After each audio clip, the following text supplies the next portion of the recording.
ایک سمے کی بات ہے کہ ایک سندر سے جنگل میں بہت سارے پکشی رہا کرتے تھے۔ اسی جنگل میں ایک پنکی چڑیا بھی رہتی تھی جس نے اپنے گھونسلے میں 2 انڈے دیے ہوئے تھے۔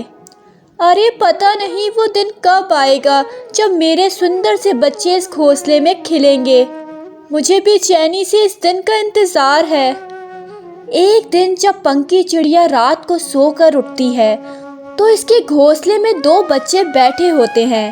وہ بچوں کو دیکھ کر بہت خوش ہو جاتی ہے، لیکن جیسے ہی اس کی نظر اپنے ایک بدصورت بچے پر پڑتی ہے تو اس کی ساری خوشی غائب ہو جاتی ہے۔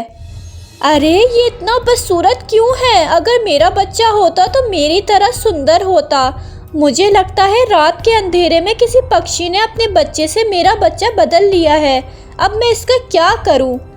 وہ بدصورت بچے کو لے کر جنگل کی طرف چل پڑتی ہے۔ دور جا کر وہ درخت پر بیٹھ جاتی ہے اور اپنے بچے سے کہتی ہے، ارے میرے بچے تم یہاں بیٹھے رہو، میں تمہارے لیے بھوجن لے آتی ہوں، تم یہاں سے کہیں مت جانا۔ ارے ماں مجھے یہاں ڈر لگتا ہے، مجھے بھی اپنے ساتھ لے چلو۔ ارے تم چنتا مت کرو، میں جلدی واپس آ جاؤں گی۔ یہ کہہ کر پنکی وہاں سے چلی جاتی ہے اور جا کر اپنے گھونسلے میں بیٹھ جاتی ہے۔ جب رات کا اندھیرا چھانے لگتا ہے تو بچہ رونے لگ جاتا ہے۔ ایک طوطا وہاں سے گزر رہا ہوتا ہے اور بچے کے رونے کی آواز سن کر اس کے پاس جا کر بیٹھ جاتا ہے۔ ارے تم کون ہو؟ تمہاری ماں کدھر ہے؟ اب تو رات ہونے والی ہے، تم یہاں کیوں بیٹھے ہو؟ میری ماں صبح سے بھوجن لینے گئی تھی، اب تک واپس نہیں آئی، مجھے بہت ڈر لگ رہا ہے۔ اچھا تم اب میرے ساتھ میرے گھر چلو، اب تو رات ہونے والی ہے، تم اکیلے مت بیٹھو۔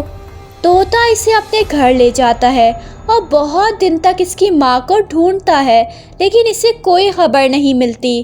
ایک دن طوطا بچے سے کہتا ہے، ارے بچے تمہاری ماں کا کچھ پتہ نہیں لگ رہا، اب میں نے اسے ڈھونڈنا چھوڑ دیا ہے، بس اب تم میرے بیٹے بن کے میرے گھر میں رہو گے، میں بھی اکیلا ہوں، بڑھاپے کے سہارے کے لیے مجھے بھی تمہاری ضرورت ہے، اب تم اپنی ماں کو بھول جاؤ، میرے گھر میں تمہیں کسی چیز کی بھی کمی نہیں ہوگی۔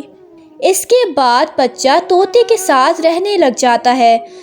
طوطا اس کا نام بنٹی رکھتا ہے۔ بہت عرصے کے بعد ایک دن جب طوطا بنٹی کو لے کر کہیں جا رہا ہوتا ہے تو راستے میں بنٹی کہتا ہے، ارے وہ دیکھو ایک چڑیا وہاں بیٹھی رو رہی ہے، چلو اس سے پوچھتے ہیں، ہو سکتا ہے ہم اس کی کسی کام آ جائیں۔ وہ دونوں اس چڑیا کے پاس جا کر بیٹھ جاتے ہیں۔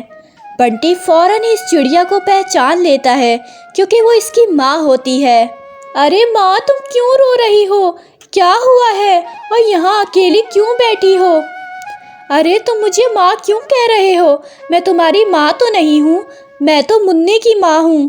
ارے ماں آپ کو یاد ہوگا آپ مجھے جنگل میں چھوڑ کر چلی گئی تھی، طوطے انکل نے آپ کو بہت ڈھونڈا لیکن آپ کا کچھ پتہ نہیں چلا، پھر انہوں نے مجھے اپنا بیٹا بنا لیا۔ ارے میرے بچے میں آج تمہیں بہت یاد کر رہی تھی، منّے نے میرے ساتھ اچھا نہیں کیا، اس نے میری بڑھاپے کا بھی خیال نہیں رکھا۔ ارے ماں منا کہاں ہے اور تم یہاں اکیلی کیوں بیٹھی ہو؟ بڑھاپے کی وجہ سے مجھے بہت کھانسی لگ گئی، منّے کو میرا ہر وقت کھانسنا اچھا نہیں لگتا تھا، اس لیے اس نے مجھے اپنے گھر سے نکال دیا اور کہا کہ میں کہیں اور جا کے گھونسلہ بنا لوں۔ ارے بہن برا مت ماننا، لیکن آج جو تمہارے ساتھ ہو رہا ہے وہ تمہیں تمہارے اپنے کیے کی سزا مل رہی ہے۔